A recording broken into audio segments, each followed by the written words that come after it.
पांचवा बेताल, पांचवी कथा विक्रम बेताल की, सोम प्रभा की कथा। कथा का नाम है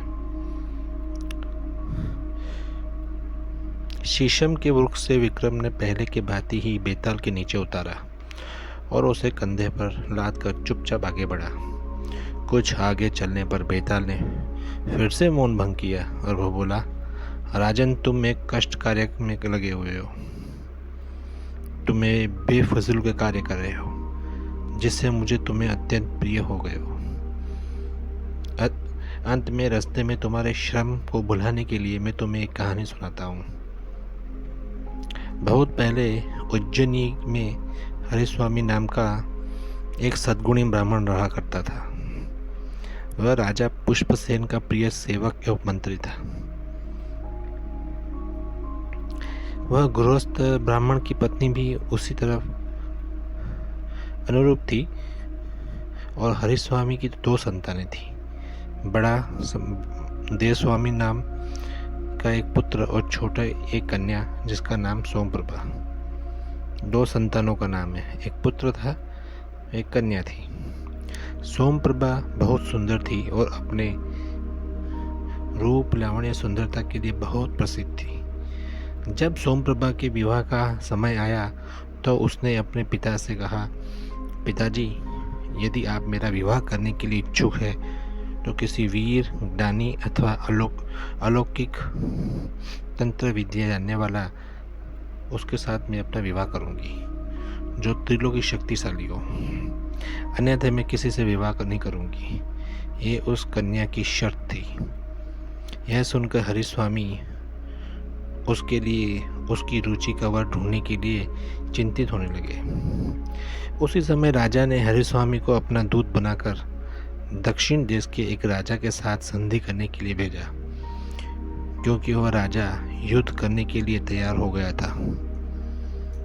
जब उसने वहां जाकर अपना कार्य संपन्न किया तब उसके पास एक श्रेष्ठ ब्राह्मण आया। उसने हरिस्वामी की कन्या का रूप, लावण्य सुनकर बहुत खुश हो गया और उसने अपने लिए उसकी कन्या की मांग की। हरिस्वामी ने कहा, मेरी कन्या का पति के रूप में और बहुत ही त्रिशक्तिशाली और अलौकिक विद्या जानने वाला ज्ञानी होना चाहिए, नहीं तो मेरी कन्या उस व्यक्ति को स्वीकार नहीं करेगी, अन्य किसी के साथ विवाह भी नहीं करेगी। अंत आप ही बताइए कि आप में इसमें कौन है। इस पर उस ब्राह्मण ने कहा, हे ब्राह्मण श्रेष्ठ, मैं अलौकिक विद्या का ज्ञाता हूँ। हरिस्वामी ने तब उसके अपने विद्या का कुछ चमत्कार दिखाने को कहा तो उस ब्राह्मण ने अपनी विद्या के प्रभाव से तात्कालिक एक आकाश से एक रथ तैयार कर लिया। फिर उस ब्राह्मण ने हरिस्वामी को अपने उस मायावी रथ में बैठाया और उसे स्वर्ग आदि लोक दिखाता लाया। उसके उसी रथ में स्वर्गलोक के दर्शन करवा दिए। वो रथ ऐसा था, सारे आकाश में उड़ता था।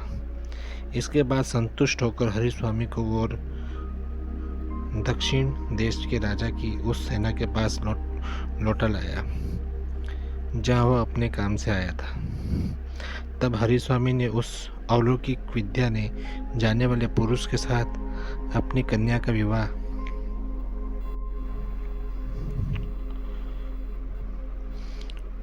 उसको अपनी कन्या के विवाह का वचन दे आया। 7वें दिन विवाह की तिथि निश्चित कर दी। उसी समय उज्जैनी में दूसरी ब्राह्मण ने हरिस्वामी के पुत्र देवस्वामी के पास आकर उसकी बहन से विवाह करने की याचना की। देवस्वामी ने जब उसकी अपनी बहन की शर्त बताई तो ब्राह्मण अपनी विद्या का कौशल दिखाने को तत्पर हो गया। उसने अपने अस्त्र शस्त्र से कौशल का प्रदर्शन किया। यह देखकर देवस्वामी ने उसी के साथ अपनी बहन का विवाह करने का निश्चय कर लिया। पर अपनी माता की अब बारी थी अपनी माता की अनुस्मृति में उसने ज्योतिषियों से कथा के अनुसार 7वें दिन की विवाह का निश्चय कर लिया। उसी समय तीसरे व्यक्ति ने भी सोमप्रभा की माता के सम्मुख खुद को ज्ञानी बताते हुए उसकी बेटी से विवाह करने की याचना की। उसने ज्ञानी होने का खुद का प्रमाण भी दिया, जिसे प्रभावित होकर सोमप्रभा की माता ने उससे 7वें दिन अपनी कन्या के विवाह करने का वचन दे दिया। अब तीनों दिन एक ही कन्या के लिए अलग अलग व्यक्ति को वचन दे आए थे। अगले दिन हरिस्वामी घर लौट आया। आकर उसने अपने पत्नी और पुत्र को बताया कि वह कन्या के विवाह निश्चित कराया है। उस पर उन दोनों ने भी अलग अलग बताया कि हम भी अपनी बहन का, और माता ने बोला अपनी बेटी का विवाह निश्चित करके आए हैं। उनकी बातें सुनकर हरिस्वामी चिंता में पड़ गए। एक साथ 3 व्यक्तियों के साथ उसकी कन्या के विवाह कैसे हो सकता है। अंततः विवाह की निश्चितता तिथि को ज्ञानी, वीर और अलौकिक विद्या जानने वाला ये तीनों ही हरिस्वामी के घर पहुंचे। इसी समय एक विचित्र बात हो गई कि ब्राह्मण की कन्या सोमप्रभा, जो वधू बनने वाली थी, अचानक कहीं गायब हो गई। ढूंढने पर उसको कोई पता नहीं चला। तब घबरा कर हरिस्वामी ने एक ज्ञानी पुरुष से कहा, एक ज्ञानी, अब झटपट यह बताइए कि मेरी कन्या कहाँ है। यह सुनकर ज्ञानी ने अपने ज्ञान द्वारा पता करके बताया, हे ब्राह्मण श्रेष्ठ, आपकी कन्या को घूम सीख नाम का एक राक्षस उठाकर विंध्याचल के वन के स्थित अपने घर में लाया है। ज्ञानी द्वारा ऐसा बताए जाने पर हरिस्वामी भयभीत हो गया। वह बोला, हाय, अब मैं कैसे मिलेगी और उसका विवाह कैसे होगा। यह सुनकर अलौकिक विद्या जानने वाला दूसरा युवक बोला, आप धैर्य रखें। ज्ञानी की कथा के अनुसार वह कहाँ ले गई है, मैं आपको वहाँ ले चलता हूँ। यह कहकर क्षण भर में ही उसने अपनी अस्त्र शस्त्रों से सजा एक आकाशगामी यान बनाया और उस पर हरिस्वामी ज्ञानी अथवा वीर को चढ़ाकर उसको विंध्याचल के उस वन में ले गया, जहाँ ज्ञानी ने राक्षस को भवन में बताया। उस राक्षस का भवन वहीं था। यह वृत्तांत सुनकर राक्षस क्रोधित हो गया और गर्जना करते हुए बाहर निकला। तब हरिस्वामी के कहने पर वह वीर पुरुष अपने आगे बढ़कर उस राक्षस से लड़ने के लिए तैयार हुआ। तरह तरह के अस्त्र शस्त्रों से उन दोनों में मनुष्य और राक्षस का युद्ध बहुत बड़ा हुआ और आश्चर्यजनक भी हुआ। अपनी पत्नी अपनी भार्या के लिए जिस तरह राम रावण से लड़े थे, वैसे ही ये तीनों भी लड़ने लगे। कुछ ही देर में उस वीर ने एक अर्धचक्र के बाण से युद्ध में मत वाले उस राक्षस का मस्तक काट गिराया। राक्षस के मारे जाने पर सभी अलौकिक विद्या जानने वाले ब्राह्मण के रथ वापस लौट पड़े। हरिस्वामी के घर पहुंचकर विवाह का समय आने पर उस ज्ञानी, वीर और अलौकिक विद्या जानने वाले व्यक्ति के बीच झगड़ा पैदा हो गया। ज्ञानी ने कहा, यदि मैं न जानता तो सोमप्रभा कहाँ छिप कर रखी है, तो पता कैसे चलता। ज्ञानी बोलता है, तब विवाह कैसा मेरे साथ होता, इसीलिए उसका विवाह का हकदार मैं ही हूँ।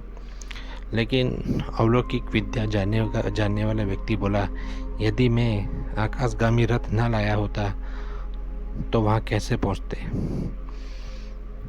रथ पर बैठे राक्षस के साथ बिना रथ के युद्ध में कैसे संभव होता। इसीलिए वह कन्या मुझे ही मिलनी चाहिए कि विवाह मैंने जीता है। तब वीर ने अपना पक्ष सामने रखा।